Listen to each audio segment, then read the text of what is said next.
HaloView rear view camera.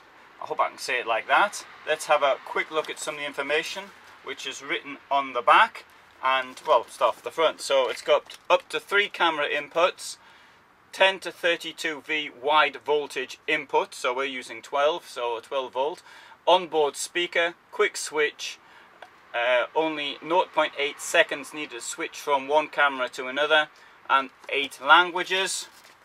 And on the back we see it's a 7-inch screen, aspect 16:9, contrast 500:1, brightness, a viewing angle, dot pitch, and lots of other information there on the back.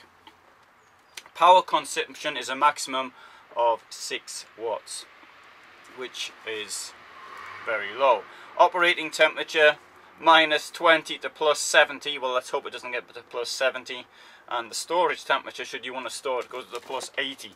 And right, so inside we should find a U support, sun shield, angled adjustment screws, center mount bracket, power cable, and a user manual. So we'll take it out.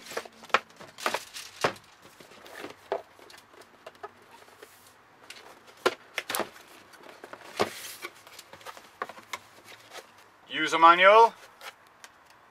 Some more technical information. And there it is. Let's have a look. Screen, cable, oops.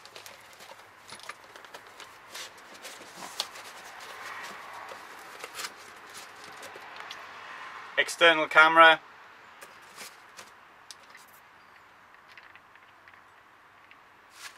mount, and there's the other cables. Take them out. There's the cables. And this is the cable which goes to the rear. This company also makes wireless as well, should you so desire. I got one with a cable. Well, now try and fix it up.